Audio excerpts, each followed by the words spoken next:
오늘은 한 해 마지막 주일인데요. 오늘 우리에게 주시는 하나님의 말씀은 에베소서 5장 15절에서 21절까지의 말씀입니다. 에베소서 5장 15절에서 21절까지 말씀인데요. 제가 한 절, 여러분이 한 절 읽도록 하겠습니다.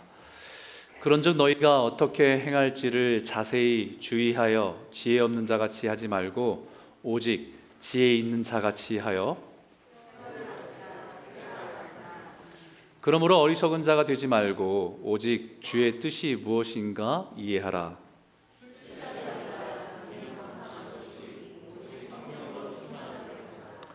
시와 찬송과 신령한 노래들로 서로 화답하며 너희의 마음으로 주께 노래하며 찬송하며,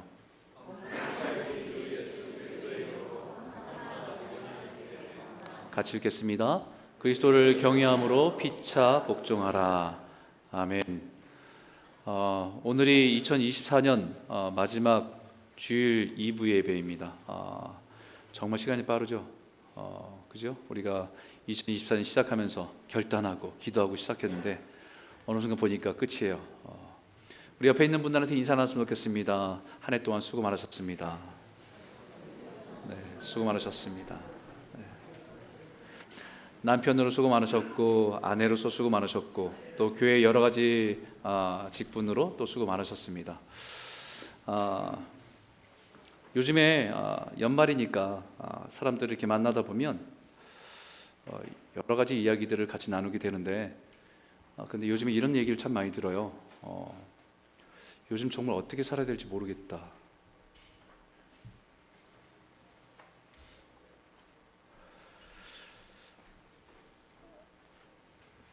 너무 세상이 혼란스럽고 복잡해서 뭐가 옳은지를 모르겠다. 자녀를 키우는 부모들은 어떻게 애들을 키워야 될지, 이런 세상에서 어떻게 키워야 될지 잘 모르겠다. 어떻게 사는 것이 잘 사는 것이 잘 모르겠어요. 이런 얘기하는 분들이 꽤 많습니다. 심지어는 목회하는 목회자들도 목사님, 이런 시대에 어떻게 목회해야 될지 잘 모르겠어요. 여러분은 어떻습니까? 어떻게 살아야 할지, 어떻게 사는 게 맞는지, 하우에 대한 질문이잖아요. 어떻게? 이 하우에 대한 답을 가지고 있는 것이 지혜입니다. 지혜는 그래서 노하우라고 하잖아요. 노하우. 어떤 분야에 막 수없이 시행착오를 겪고 실패하고 시행착오를 겪으면서 그 사람은 이것을 잘하는 것을 깨달았어요. 그럼 그 사람은 그 분야에 노하우를 갖고 있는 사람입니다. 그러면 그 분야에 처음 들어간 사람은 그 사람에게 그 노하우를 들으면 그만한 시행착오를 겪지 않고 지혜를 얻는 거예요. 그 전문 분야의 노하우고 그 전문 분야의 지혜입니다. 이 어떻게 한 답을 가지고 있는 것이 지혜라고 할 수 있죠. 그래서 사람들이 어떻게 해야 될지 잘 모르겠어요 라고 말할 때에, 많은 사람들은 자신이 살아온 삶의 경험을 가지고 그 노하우를 가지고 그때는 이렇게 해야 돼, 나도 그랬었는데 이땐 이렇게 하는 게 맞는 것 같아 라고 자기의 경험으로 자기 인생의 노하우를 말해주면 그것이 젊은 사람들에게는 인생의 지혜를 배울 수 있었습니다. 젊은이들이 고민할 때 인생을 걸어가신 어른들이 자신의 인생을 통해서 배운 경험을 가지고 이런 노하우를, 하우투를 알려주면 그것이 우리가 걸어가는 지혜가 될 수 있었어요. 왜 그것이 가능했냐면 사람이 살아가는 인생이 거의 다 비슷하기 때문에 그렇습니다. 정말 다른 것 같아 보여도 사실은 사람이 인생 걸어가는 모습은 비슷하거든요. 아무리 세상이 많이 변했다 해도 사람 살아가는 모습은 거의 비슷하기 때문에 인생을 먼저 살아가신 분들의 삶의 지혜를 통해서 오늘 우리가 어떻게 살아야 하는지 지혜를 얻을 수 있었습니다. 하지만 지금 우리가 살아가는 세상은 너무 빨리 변하고 있어요. 하루가 다르게 급변하고 있고, 기술과 문명만 발전하고 발전하고 변하는 것이 아니라 사람들이 가지고 있는 보편적이었던 가치와 기준들이 다 바뀌고 있어요. 다 흔들리고 있어요. 우리가 지금 살아가는 이 세상 속에서 우리 아이들이 접하는 세상은 성이 어떤 것인지에 대해서도 굉장히 복잡해요. 가정은 한 남자와 한 여자가 만나서 결혼해서 한 가정을 이룬다라고 하는 우리 보편적인 성경적인 가치관도 이 우리가 살아가는 세상 속에는 다 흔들려 있습니다. 그러다 보니까 우리가 예전에는 당연하다고 생각했던 것이 당연하지 않은 세대를 살아가고 있기 때문에 어떻게라고 하는 질문들이 더 혼란스러워요.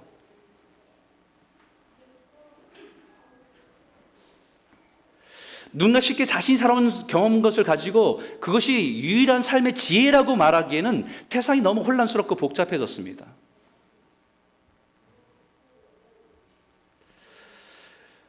그런 의미에서 마지막 주를 여러분과 말씀을 준비하면서 하나님께 지혜를 구하고 하나님 어떤 말씀으로 우리 성도들과 함께 나눠야 됩니까? 라고 기도하는데 이 말씀을 제 마음에 주신 거예요. 몇 년 전에 에베소서 말씀을 묵상하면서 여러분과 했던 말씀인데 전혀 다르게 해석이 돼요.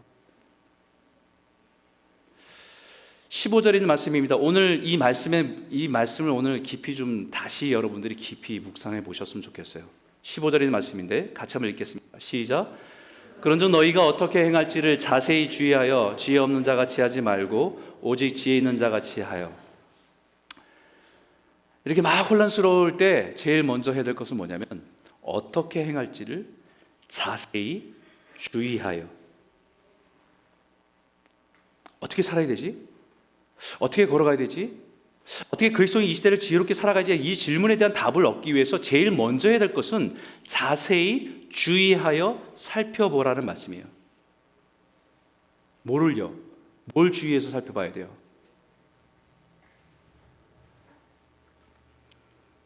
그게 정말 참된 지혜인가? 그게 정말 사람으로서 올바로 살아가게 하는 지혜인지 아닌지 잘 살펴보라는 얘기예요.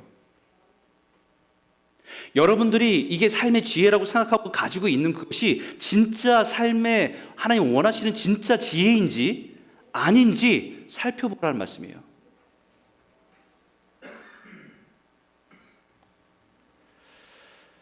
그게 참된 지혜가 아닌데 그냥 좀 편하게 살아간 지식인데 그것을 참된 지혜처럼 살고 있는 것은 아닌가 한번 자세히 살펴보라는 얘기입니다. 오늘날 많은 사람들이 혼란스러워하는 이유 중에 가장 큰 이유는 정보와 지식을 참된 지혜로 여기고 살아가기 때문에 혼란스러운 거예요.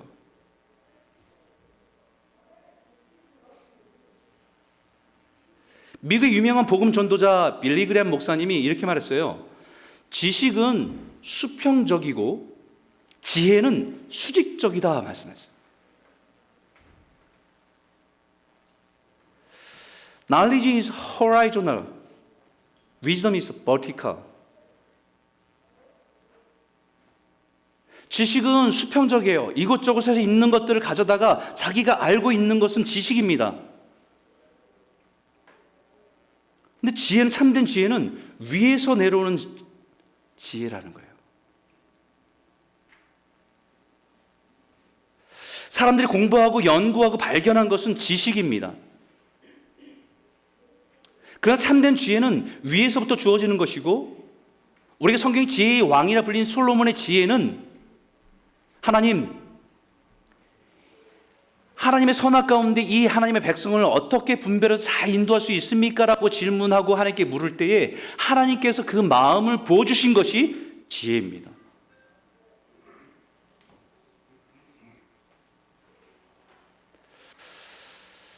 결국 이 시대의 복잡함과 혼돈은 그 하나님께서 주시는 지혜를 버리고 수평적인 지식을 참된 지혜로 여기고 살아가는 혼란이라고 말할 수 있는 거예요.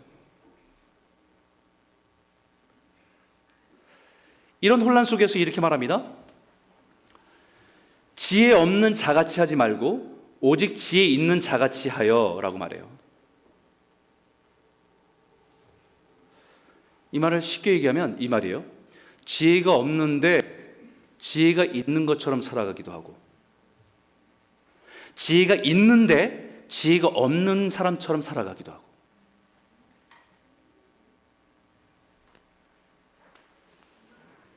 지혜가 없는데 마치 지혜가 있는 것처럼 살아가는 사람들이 너무 많은 겁니다.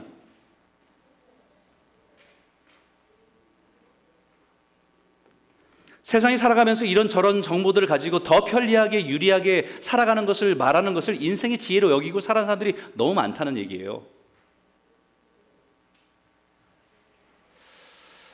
그것을 인생을 살아간 참된 지혜로 엮고 그걸 붙들고 살아가는 사람들이 너무 많다는 얘기입니다.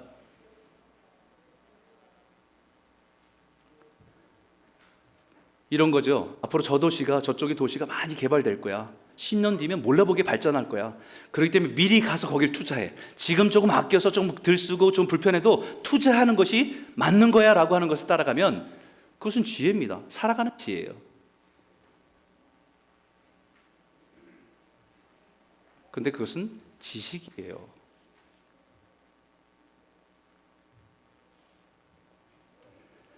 참된 지혜가 아닌데 지혜로운 것을 여기고 살아갑니다. 수평적인 지식을 참된 지혜로 여기고 살아가기 때문에 발생하는 혼돈이 우리가 살아가는 삶 속에 너무 많아요.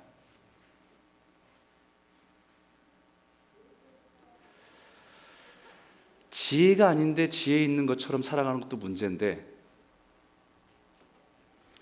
지혜가 있는데 지혜가 없는 것처럼 살아가는 것도 문제입니다.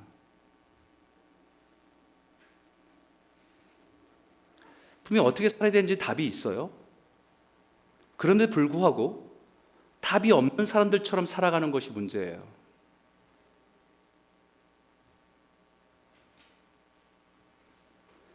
수직적인 지혜가 있음에도 불구하고 세상 사람들처럼 수평적인 지식을 찾아 헤매고 살아가는 것이 더 문제랍니다. 많은 분들이 자신이 살아온 삶을 돌아보면서 이런 얘기, 아쉽다고. 돌아보면 아쉬운 일밖에 없어요. 후회됩니다. 이제는 어떻게 살아야 될지 잘 모르겠어요. 이렇게 살면 안 될 것 같습니다. 그리고 어떻게 살아야 되는지의 답을 세상에서 찾아요.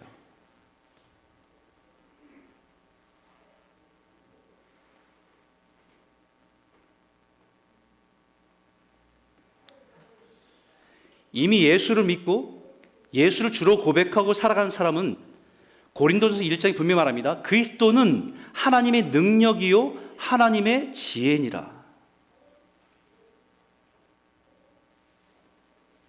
그리스도는 하나님의 능력이요 하나님의 지혜니라. 예수가 하나님의 지혜라는 말씀이에요. 예수가 있는 사람은 이 지혜를 가지고 소유하고 있는 사람입니다. 이미 지혜가 있음에도 불구하고 지혜가 없는 사람처럼 살아가는 게 이 시대의 더 큰 문제라는 거예요.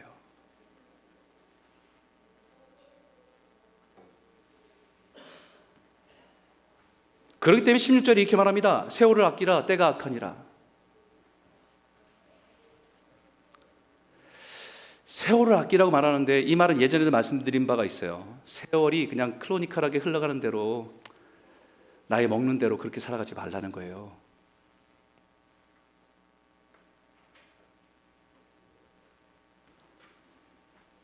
때를 건져내라는 것입니다.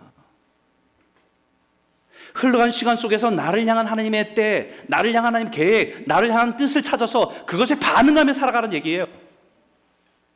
그거 다 놓쳐버리고 세월만 흘러간 인생을 살지 말라고 얘기하는 겁니다. 그것이 세월을 아끼라 때가 악하니라 얘기한 거예요.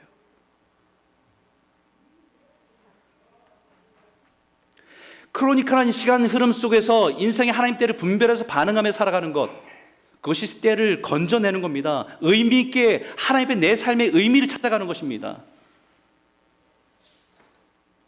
왜냐하면 그 이유는 분명해요. 때가 악하기 때문에요. 이 때가 악하다는 말은 혼란스럽다는 거예요. 선과 악이 잘 구별이 안 된다는 겁니다. 점점 더.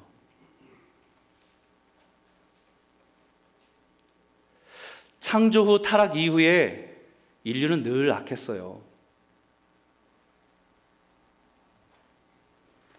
근데 마지막 때가 갈수록 더욱 악이 더 강해질 겁니다. 다시 말하면 선과 악이 점점 더 분별하기가 어려운 시대를 우리가 살아간다는 얘기예요. 사도 바울은 그래서 이렇게 말합니다. 디모데에게 한번 읽어볼까요? 함께 읽겠습니다. 시작. 악한 사람들과 속이는 자들은 더욱 악하여져서 속이기도 하고 속기도 하나니 그러나 너는 배우고 확실한 일에 거하라. 악한 사람들과 속이는 사람들은 더욱 악해진다는 겁니다. 영적으로 더욱 어두워진다는 얘기예요. 사도 바울은 디모데에게 말한 때보다 지금이 더욱 악해진다고 말합니다. 지혜가 아닌데 지혜가 있는 삶처럼 우리를 속이는 일들이 많습니다.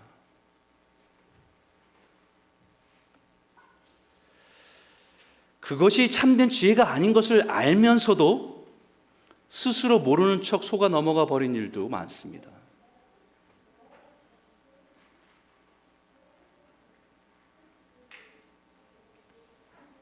이미 지혜가 있어요.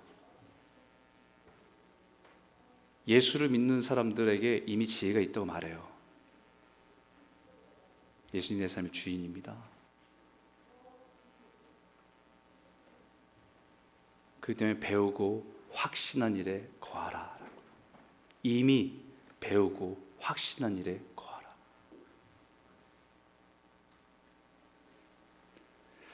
그럼에도 불구하고 그 지혜를 버리고 세상의 지식을 따라 살아가는 것을 조심하라라고 지금 말하고 있습니다.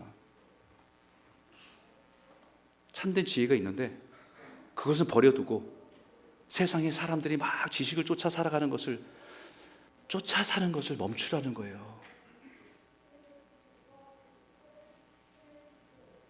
여러분, 누가 우리 자녀에게 이렇게 말한다고 생각해 보세요. 야, 너는 부모가 없는 애처럼 그렇게 사니? 누가 이렇게 말한다고 생각해 보십시오. 어떤 모습이었을까요? 아마 개망나니처럼 살았기 때문에 그런 얘기 하겠죠, 그죠? 야, 너는 부모가 없는 애처럼 살아가니?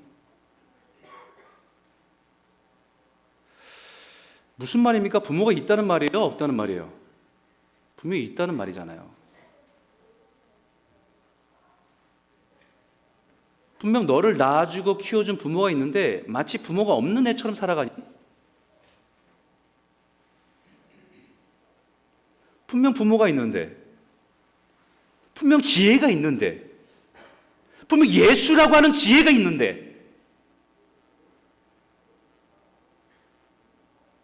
지혜가 없는 사람처럼 살아가니?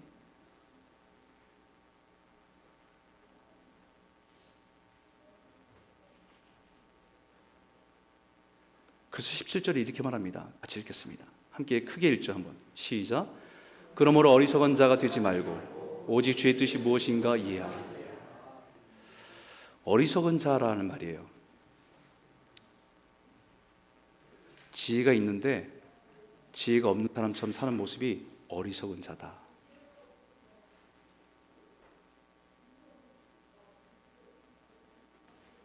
분명 지혜가 있는데 그 가치를 몰라서 지혜 없는 자처럼 살아가는 사람을 어리석다고 하는 것입니다. foolish. 어리석다는 말이 뭐 지능이 떨어진다, 지식이 부족하다는 말이 아니에요. 가치를 모르고 살아간다는 말입니다.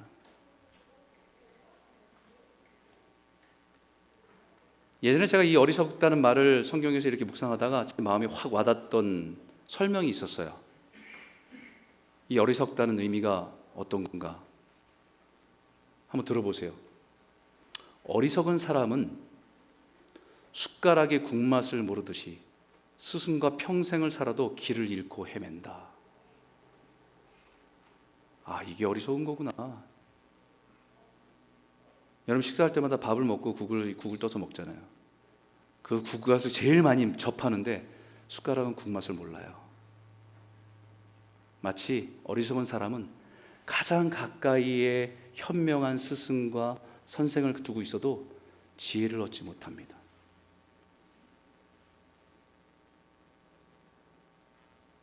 그게 어리석음이래요.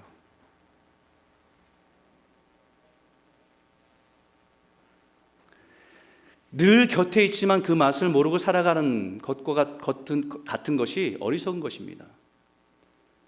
진리와 참된 지혜를 가지고 있고 늘 곁에 있어도 그 가치를 모르고 살아가는 사람을 어리석다라고 말합니다.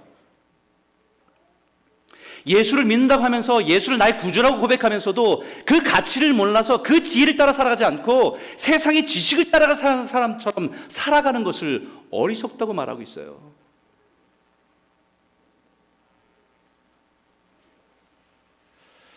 여러분, 이 어리석다는 어원에 대한 여러 가지 설명 중에 한 가지 재미있는 해석이 있습니다. 설명이 있어요. 이 어리석다, 원래 어원이 어떤 거냐? 이 썩었다라는 뜻입니다.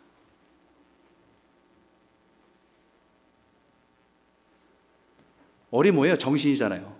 영성입니다. 정신이 썩었다. 얼이 빠졌다.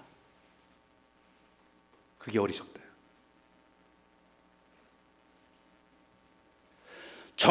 얼을 잃어버리고 살아가는 것이 어리석음입니다. 예수를 믿고 예수의 생명을 얻어 하나님의 자녀로 그리스도를 따르는 자로 살아가는데 얼이 없어요. 정신이 없어요.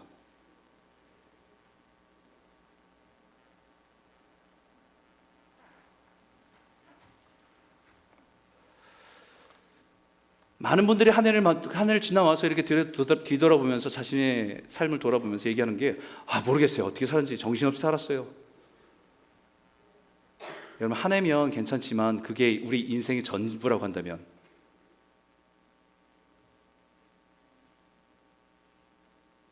정신없이 사는 것이 어리석은 거예요, 여러분.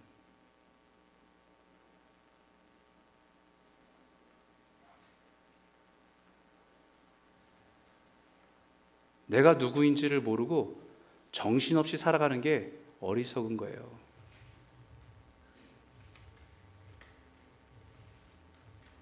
그래서 사도 바울이 디모데에게 배우고 확신한 일에 거하라라고 하는 겁니다.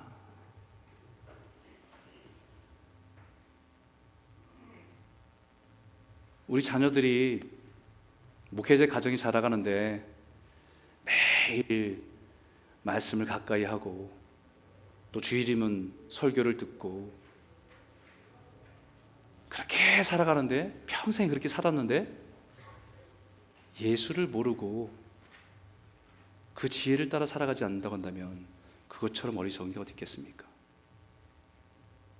숟가락이 국맛을 모르듯이.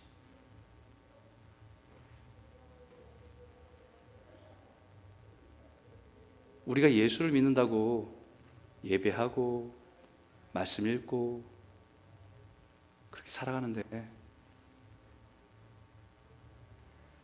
그 지혜를 몰라서 세상의 지식을 따라 살아간다고 한다면 그것처럼 어리석은 게 어디 있겠어요?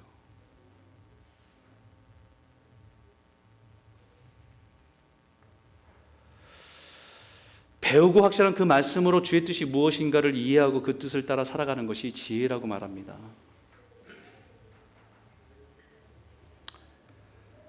마태복음 25장에 보면 예수님께서 열처녀 비유를 말씀하시죠. 예수님의 재림에 대해서 말씀하실 때 다 아시잖아요. 동화 같은 이야기. 10명의 처녀가 있는데 5명은 지혜롭고 5명은 미련한 처녀예요. 신랑을 기다리는데 그 처녀들이 5명은 이것을 기름을 준비해서 날 깨어서 그 신랑 오기만 기다려요. 그다 신랑 온다는 소식을 듣고 맞으러 나갑니다. 미련한 처녀는 그 등불에 기름이 없음에도 불구하고 마치 기름이 있는 것처럼 살아가다가 자다가 신랑이 온다는 소리도 못 듣고 뒤늦게 따라갔는데 문이 닫혀버려요. 문을 아무리 두들겨도 열어주지 않습니다.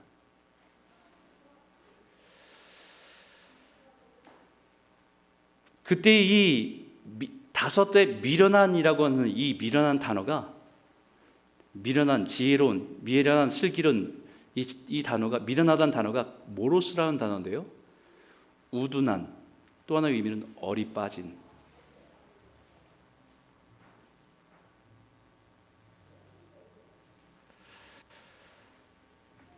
미련한 처녀와 지혜로운 처녀의 차이는 정신이 살아있느냐 없느냐의 차이였어요.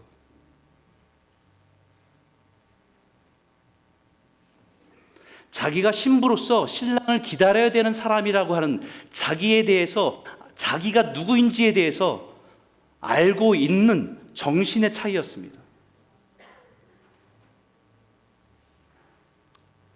아마 상상을 해봅니다.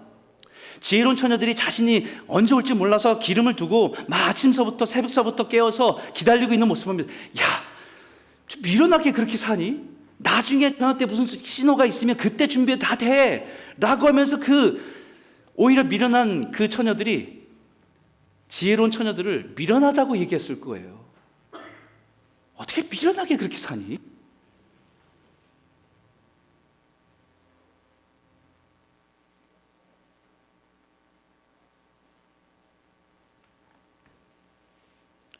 자신이 누군지 알고 그 신분에 맞게 사는 것이 정신 차리는 겁니다.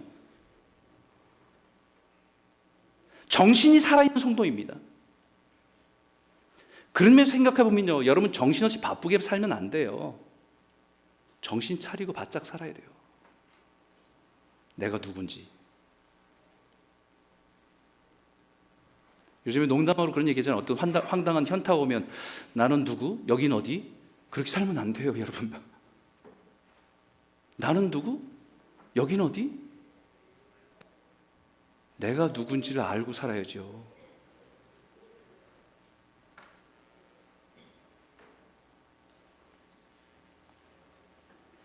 배고파도 정신 차리고 살아야 됩니다. 힘들어도 내가 누구인지 정신 바짝 차리고 살아야 할 때입니다. 그래서 나중에 신랑이 오고 문이 닫혀 미련한 처녀들이 문을 두드리면서 열어달라고 할 때 성경은 이렇게 말해요. 여러분 기억하십시오. 그런즉 깨어 있으라. 너희는 그날과 그때를 알지 못하느니라.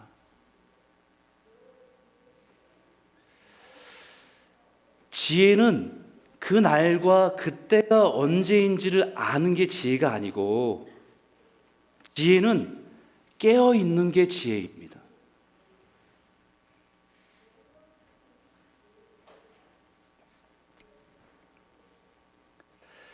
그때가 돼서 그때 준비하면 돼. 지금서부터 그렇게 할 필요 없어. 지금은 그냥 적당히 하다가 그때쯤 되면 정신 차리고 믿고 신앙생활하면 돼 라고 하는 거 지혜로운 것 같지요? 그렇게 말했을 겁니다.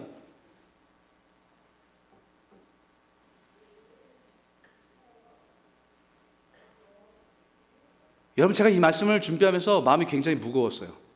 왜냐하면 마지막 주일이잖아요. 내년에 대한 기대를 주고 기대에 대한 기대감을 가지고 우리가 이렇게 마무리했으면 좋겠다는 마음으로 설교 준비를 시작했어요. 근데 하나님은 말씀을 다르게 열어주셨어요.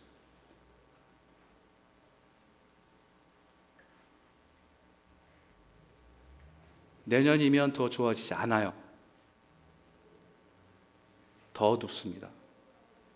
더 혼란해질 겁니다. 정신 차리지 않으면 안 됩니다.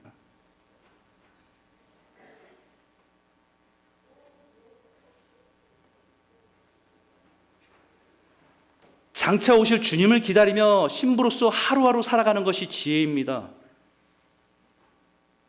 그때가 언제인가, 그 날짜가 언제인가, 이것을 찾았고 이것을 깨닫는 게 지혜가 아니고요, 깨어있는 게 지혜예요. 내가 누군지를 잊지 않고 깨어있는 게 지혜예요.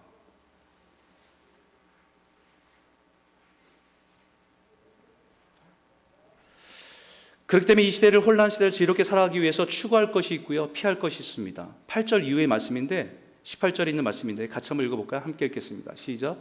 술 취하지 말라. 이는 방탕한 것이니 오직 성령으로 충만함을 받으라. 네, 엊그저께 술 마신 분들이 깜짝 놀라실 말씀인데, 술 취하지 말라는 거예요. 술을 마시라 안 마시라 하고는 일차원적인 얘기가 아닙니다. 술은 세상이 주는 즐거움과 쾌락을 상징하는 표현입니다. 술 취하는 것과 성령에 취하는 것을 대비하기 위해서 우리에게 말씀하고 주고 있습니다. 술 취한다는 것은 그것에 이끌려 산다는 거예요. 술에 취하면 술에 이끌린 대로 우리는 끌려가잖아요. 감정도, 생각도, 습관도. 술만 취합니까? 성에 취하기도 하고 게임에 취하기도 하고 약물에 취하기도 하고 우리에게 즐거움을 주는 것을 우린 취해요. 그리고 거기에 막 이끌려 살아요.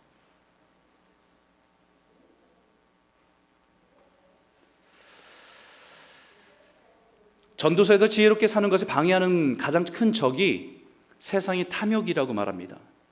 전도 7장 7절에 탐욕이 지혜자를 우매하게 하고, 탐욕이 지혜가 있는 사람을 미련하고 우둔하게 만든다는 거예요. 뇌물이 사람의 명철을 망하게 하느니라. 지혜 있는 사람을 어리석게 만들고 미련하게 만드는 것이 바로 탐욕입니다. 세상의 쾌락과 즐거움을 취해서 지혜를 따라 살아가지 않고 욕망을 따라 살아가다가 망하게 되는 거예요. 그렇기 때문에 술 취하면 술이 그 사람을 지배하고 이끌어가는 것처럼 반대로 성령에 취해서 살아가라고 말씀합니다. 그것을 성령 충만이라고 얘기해요. 술에 한 잔에 취하지는 않죠. 계속 그것을 마시면 취하게 되는 것처럼 성령에 취하는 것도 영적인 일을, 영적인 사이클이 내 삶 가운데 가득한 것을 말하고 있어요. 그 말씀을 표현적으로 이렇게 말합니다. 19절에 21절의 말씀인데 같이 한번 읽을까요? 함께 읽겠습니다. 시작. 시와 찬송과 신령한 노래들로 서로 화답하며 너의 마음으로 주께 노래하며 찬송하며 범사에 우리 주 예수 그리스도의 이름으로 항상 아버지 하나님께 감사하며 그리스도를 경외함으로 피차 복종하라. 성령으로 취하는 것은요, 성령 충만은 영적인 사이클이에요. 찬송이라는 표현이 몇 번 나옵니까? 시, 찬송, 신령한 노래, 주께 노래, 찬송. 다르게 표현하지만 찬송의 표현을 5번이나 반복하고 강조합니다. 근데 찬송이라는 그 표현을 하는데 여기에서 무슨 찬송이냐면 spiritual song이라고 그래요. 신령한 노래. 이것은 입으로 찬양하는 걸 말하는 게 아니라 마음으로 영으로 주님을 높이는 것이에요. 즐겁고 기쁜 일이 있어서 우리가 흥얼거리며 찬송할 때도 있지만 고난 속에서 마음 깊은 곳에서 주님을 인정하고 주님을 높이는 것이 찬송이에요. 주를 바라보며 소망으로 찬송하는 것입니다. 그것이 신령한 노래입니다. 곡조는 없지만 신령한 노래예요. 이 백성은 내가 나를 위해 지었나니 나의 찬송을 부르게 하려 함이라 라고 말씀할 때 우리가 높은 좋은 음악적인 그런 찬송을 부르는 백성이 아니라 하나님을 인정하고 하나님을 노래하고 하나님을 고백하는 삶으로 살아가는 것이 하나님의 백성이다라는 말씀입니다. 그것이 하나님의 백성의 본분이에요. 하나님 백성답게 살아가는 것입니다. 그 찬송은 감사를 이끌어냅니다. 그래서 범사에 우리 주 예수 그리스도의 이름으로 항상 아버지 하나님께 감사하며 라고 고백하는 거죠. 범사에 thanks always, 항상 내가 원하는 것이 되든 내가 원하는 것이 안 돼서 힘든 시간들을 지나가든 always. 왜냐하면 우리는 상황 때문에 감사하는 것이 아니라 내 인생의 주권자인 하나님을 바라보고 감사하는 거기 때문에요. For everything, 모든 것으로 위해서. 감사는 하나님 말씀에 순종하게 하지요. 믿음으로 살아가게 하는 엔진과 같아요. 힘겨운 삶의 순간순간에 일어나게 하고 또 달려가게 하고 순종하게 하는 영적인 에너지와 같은 것이 감사합니다.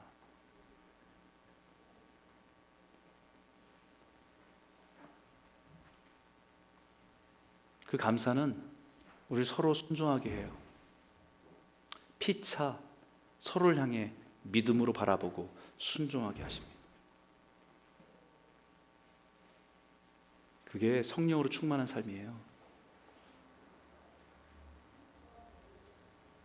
어떤 성령 집회에서 은혜 받고 부어지는 은혜를 충만하게 받을 수 있죠. 근데 성령으로 충만한 건 내 인생의 사이클이에요.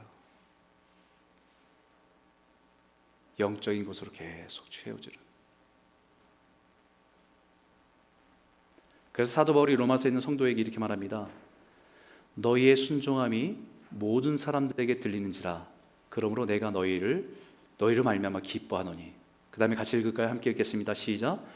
너희가 선한 데 지혜롭고 악한 데 미련하기를 원하노라. 사도 바울은 성도들이 성령을 따라 순종함을 보면서 너무 기뻐한다고 고백합니다. 그리고 한 번 더 강조해요.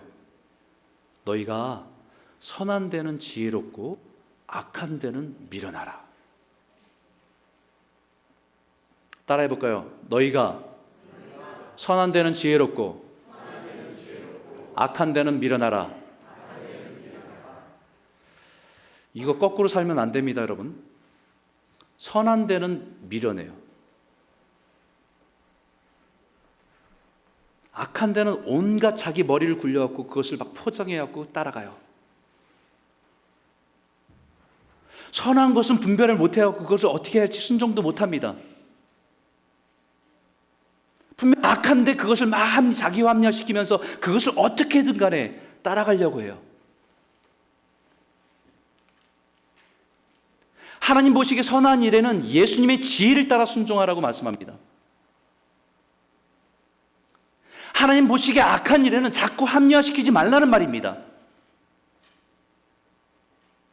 미련하다는 말은 아케 라이오스라는 말로 선과 악을 섞지 말라는 얘기예요. 그래서 이노센트입니다. 순진하기를, 물들지 않기를, 심플하기를 이 말입니다. 우리는 자꾸 악한 것인데 선한 것처럼 속이니까, 자기 스스로를 자꾸 속이니까 분명 악한 건데, 하나님 기뻐하시지 않는 일인데.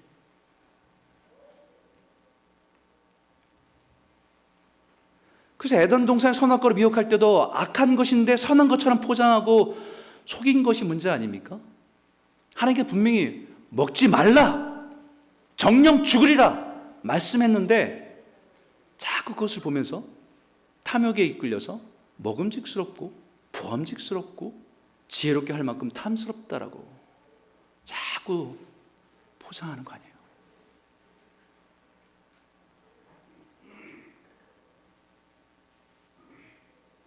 너희가 선한 데는 지혜롭고 악한 데는 미련하라는 말은 내가 보기에 선한 것이 아니라 하나님 보시기에 선한 일이면 예수님의 지혜를 따라서 순종하는 것입니다. 내가 보기에 힘들어도 어려워 보여도 하나님 보시기에 선한 것이 어떤 일이 있겠습니까? 내가 볼 때는 너무 어려워요. 내가 볼 때는 힘들어 보여요. 근데 하나님 보실 때 선한 일이라고 말씀하시는 것이 있잖아요.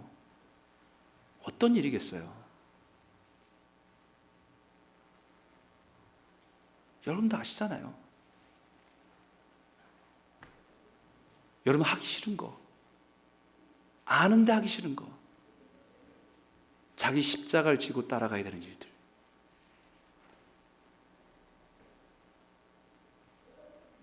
십자가의 길 아닙니까? 그 십자가가 하나님의 지혜라고 말하는 거예요.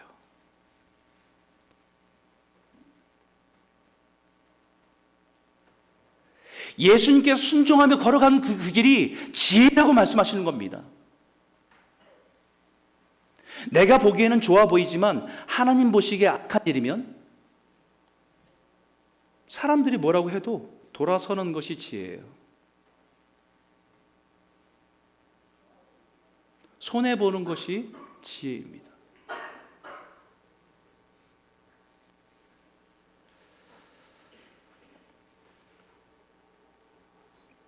세상에 그렇게 사는 미련하게 라고 들어도 괜찮아요.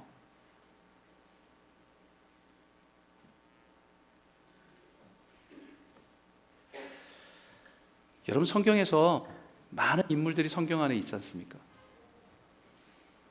성경 안에 가장 지혜로운 사람, 그럼 누굽니까? 누구죠? 성경에 가장 지혜로운 사람. 다 알면서 대답 안 하시는 거잖아요. 그죠? 아마 많은 분들은 솔로몬 이렇게 얘기할 겁니다. 지혜의 왕. 근데 더 정확하게 말하면 솔로몬은 인생에 잠깐 지혜로웠던 왕이에요. 인생에 잠깐 지혜로웠던 왕이에요. 그 다음에는 세상의 지식을 따라 살았던 인생이에요. 마지막에 죽을 때 잠깐 다시 정신 차려 지혜롭게 되는 왕이에요. 근데 성경에 진짜 지혜로운 사람이 누구냐면 성경에서 인정해주는 그 사람이 누구냐면요, 다니엘입니다. 바벨론의 포로로 끌려갔습니다. 나라는 망했습니다. 나라는 망했지만 잘 살 수 있는 길이 주어졌어요. 그 나라의 바벨론 제국에 더 큰 나라에 왕자처럼 살 수 있는 기회가 주어졌습니다. 왕의 진미를 먹고 그 특혜를 받으며 살 수 있는 기회가 주어졌어요. 그런데 뭐라고 합니까? 나는 왕의 진미를 먹지 않겠다. 나는 하나님의 백성으로, 하나님의 자녀로 뜻을 정해서 내가 누구인지를 잊지 않고 살아가겠다. 그게 다니엘이에요. 그렇게 어마어마했던 바벨론이 망했습니다. 제국이 바뀌었어요. 페르시아로 바뀌었습니다. 그럼에도 불구하고 다니엘은 그 시대를 통과하는 인생으로 하나님께 쓰십니다. 그리고 그의 인생에 대해서 이렇게 성경이 표현하고 있어요. 같이 한번 읽어볼까요? 함께 읽겠습니다. 시작. 지혜 있는 자는 궁창의 빛과 같이 빛날 것이요 많은 사람을 옳은 대로 돌아오게 하는 자는 별과 같이 영원토록 빛나리라. 다니엘아, 마지막 때까지 이 말을 간수하고 이 글을 봉함하라. 많은 사람이 빨리 왕래하며 지식이 더하리라. 여러분, 세상이 어두울수록 빛나는 사람이 있어요. 어둠에 매몰되지 않고 빛나는 사람이 있습니다. 그 사람이 다니엘이었어요. 내가 누군지를 타협하지 않은 사람, 뜻을 정해서 왕의 진미 앞에서도, 제국의 성공 앞에서도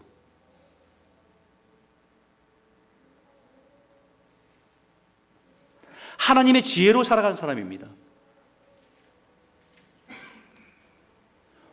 오늘과 같이 많은 사람이 왕래하고 보고 경험하는 지식이 넘쳐나는 세상일수록 더 중요한 것은 지혜 있는 자로 살아가는 것입니다.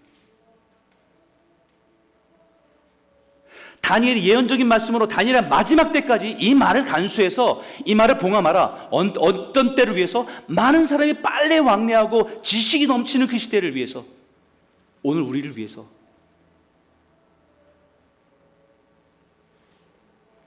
얼마나 많이 다닙니까 우리가 세상에. 보고 경험하는 거 얼마나 많아요. 그것을 아는 것을 자신의 지혜로 생각하고 살아갑니다. 그거 아니다.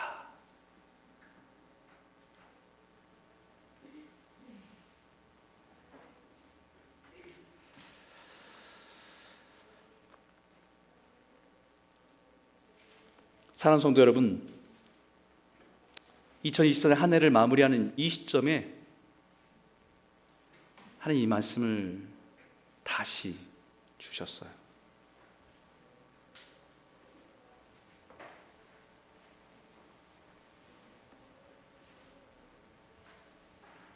(2025년은) 크로니컬 시간처럼 우리에게 또 찾아올 겁니다.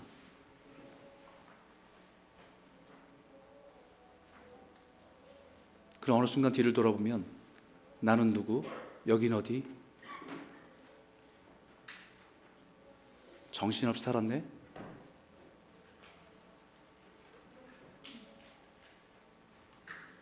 그러면 안 된다는 겁니다.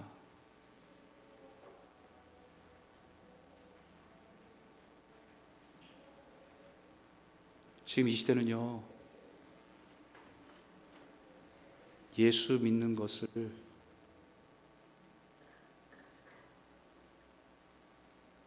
분명하게 믿고 살아야 될 시대예요.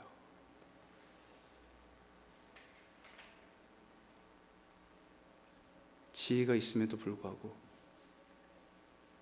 지혜 없는 것처럼 살면 안 된다는 겁니다.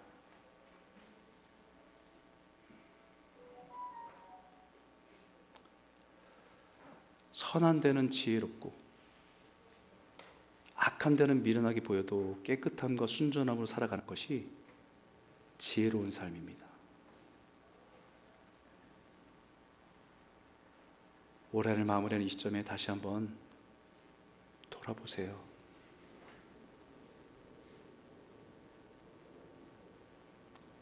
어떤 분은 말씀을 나누다가 자기 안에 없는 것, 신앙이 본질이 없는 것이 드러날까 봐 겁낸다. 우리가 그것을 드러내는 게 지혜예요. 없으면 하나님의 은혜를 구하는 게. 있는 것처럼 살다가 큰일 납니다.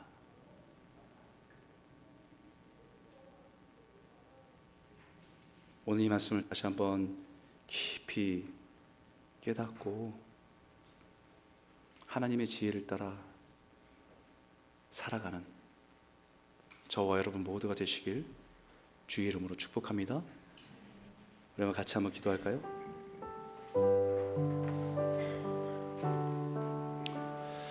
이 시간 잠잠히 눈을 감고 지난 한 해를 좀 돌아봤으면 좋겠어요. 감사할 것을 먼저 고백했으면 좋겠습니다. 하나님, 내 인생 가운데 이런 많은 것들을 채워주시고 인도하시면 감사드립니다. 우리를 지켜주시고 인도해 주심에 감사드립니다. 때로는 하나님, 내가 원하지 않는 그런 어려움과 고난 속에서도 주님이 내 삶 가운데 계심을 의지해서 주를 찾고 나아가게 하신 것도 감사입니다. 하나님, 우리가 세상의 지식이 아니라 하나님을 아는 지식, 진실한 지혜를 따라 살아가는 성도 되게 하여 주십시오. 이미 지혜를 가지고 있음에도 불구하고 지혜 없는 자처럼 살아가지 않게 하여 주시고, 내가 누구인지를 잊지 않게 하셔서 오늘 어떻게 살아야 될지 예수님을 통해서 배우고 따라 살아가는 삶이 되게 인도하여 주십시오. 세상의 쾌락과 만족을 위해서 살아가지 않게 하여 주시고, 성령에 취해서 성령의 충만함으로 주님의 선하심을 따라 살아가는 저희들 되게 인도하여 주시옵소서.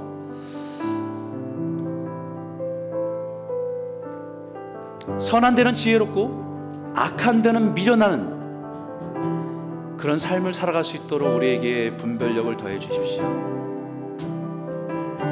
선한 데는 주님의 지혜를 가지고 십자가의 길을 걸어가고, 악한 데는 바보 같더라도 손해되더라고 돌아설 수 있는 그런 믿음의 성도들로 설 수 있도록 인도하여 주시옵소서. 우리 한번 같이 한번 오늘 이 말씀을 가슴에 좀 담고 우리 한번 기도했으면 좋겠습니다. 함께 기도하겠습니다. 하나님 아버지, 감사합니다.